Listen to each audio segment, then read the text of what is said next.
bridge the gap and let the women excel in this domain. Thank you. So I'll just move to this Neiman and ask you a bit about, you're working with SMEs, right? A lot with SMEs, right? So what are the common challenges that you're seeing that entrepreneurs face in their businesses? Do you have to educate them on, like accounting and law?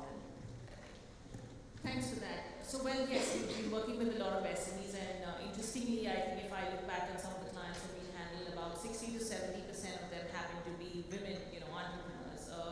When you talk to some of them and say, how did your journey start, or what are you looking at from a starting of a journey, it's actually a dream or a reality, or a hobby which is then getting converted into a very successful business initiative.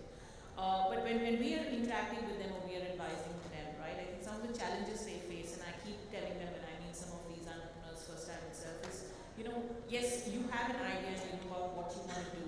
That is your technical space, right? But there are other aspects on operations or finance which probably you need external help.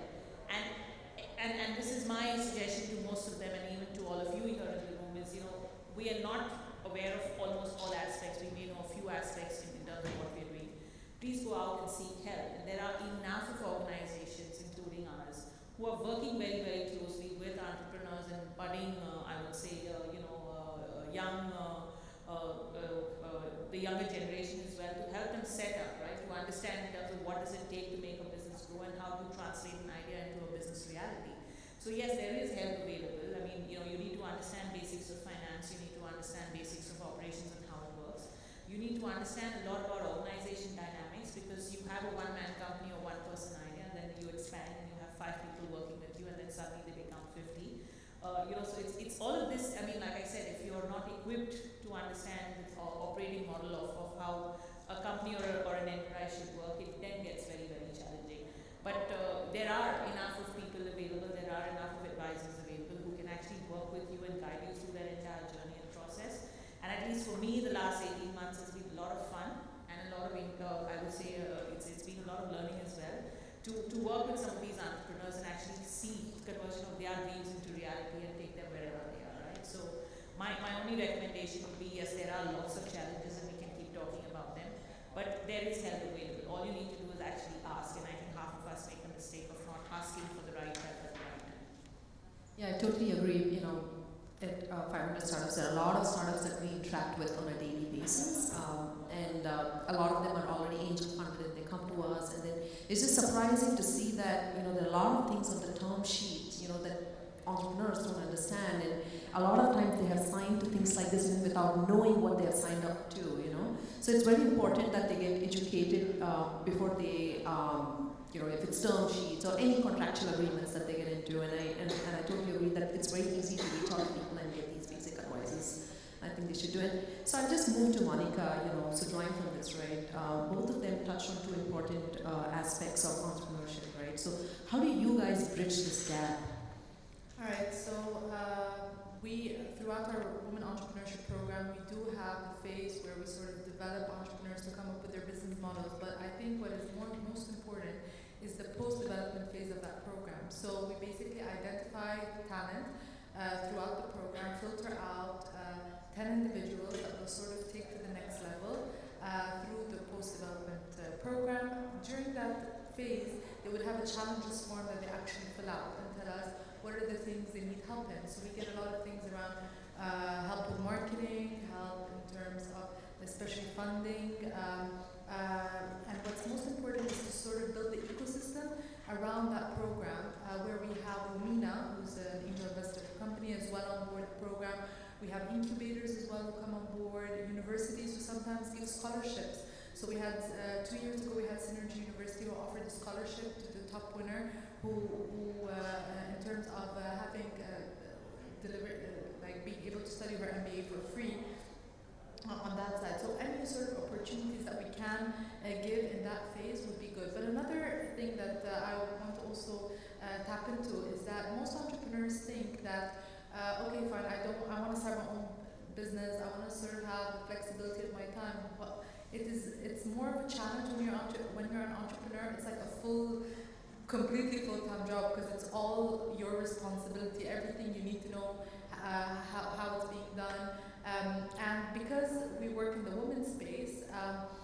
So women, one of the biggest challenges is basically time and time management between family life, if they have children, and then starting up their own business, and then they start up and then they pause for a while and then they go back, okay, now I'm developing it, but I paused, like, and then you check after 6 months and they're like, I've just stopped with next for the past month because it's getting hectic. So drawing from that point, I just wanted. So how do you really help these women to sort of motivate them to think about sustaining their businesses and not giving up midway? So how do you do that? How do you help them see that through? So having a mentor or mentorship sort of or coaching guidance is very important throughout the whole period. So each of these women get a mentor who basically guides them throughout, provides any help. So once the program is over, we do this program twice a year. So once that phase is over, we still maintain excellent relationships with all the girls who actually came out of the program, and we see any sort of way to sort of help them leverage their business, whether it's a speaking opportunity somewhere, or whether it's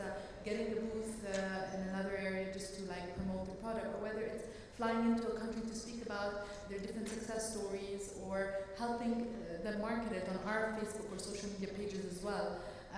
Anything that we can sort of make sure that their business develops from point A to point B by being part of our community, basically our head of the community. Fantastic. So Gargi, you're running one of the most successful startups in India.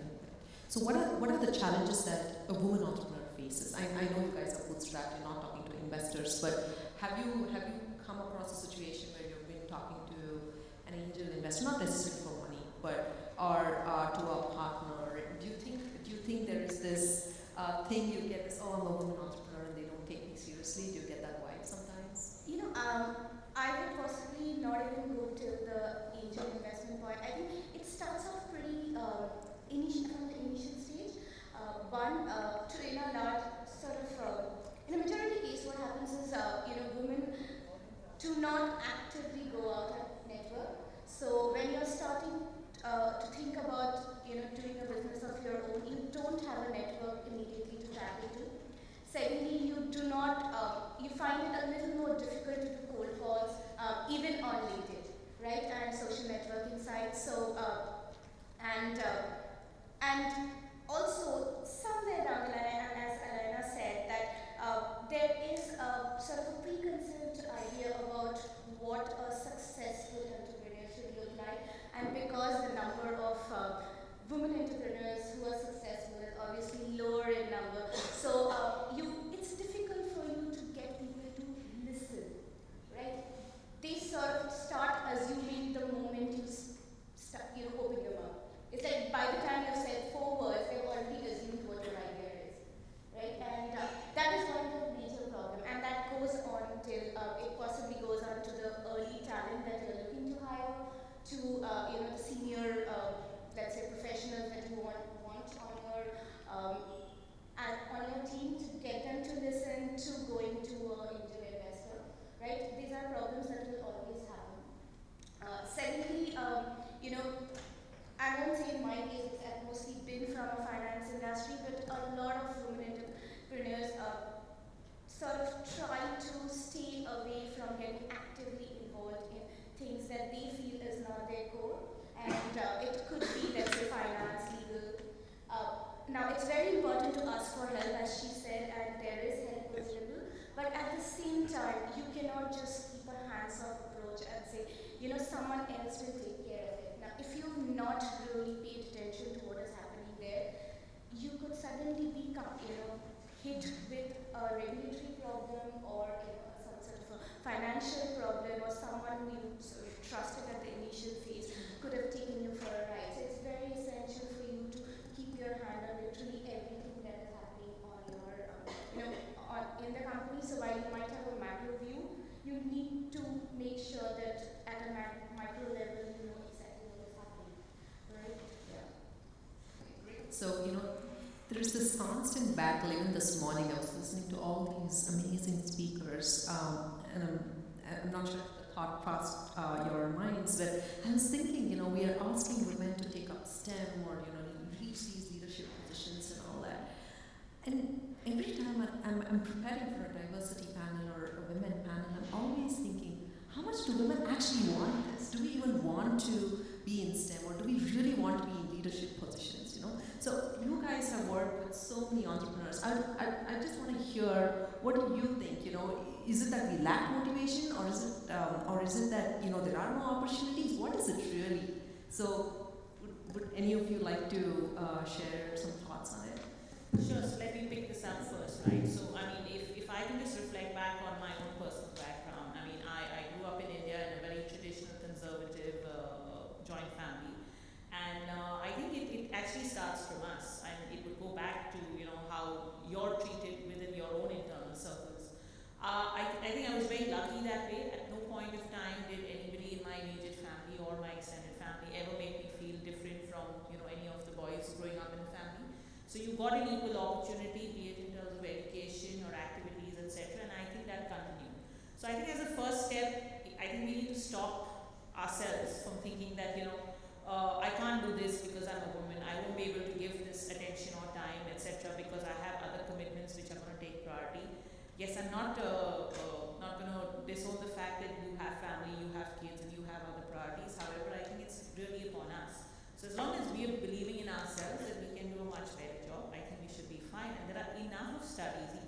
Forget entrepreneurs at this stage, and even if you look at some of the large global companies, and you look at even some of the startups which are finally grown to become big conglomerates, if you look at some of the board compositions and how some of these larger conglomerates are doing, they do much better financially. They are much better in terms of, from an employee survey perspective. I think the feedback is much more positive when you have women on leadership roles, or women as leading them as CEOs.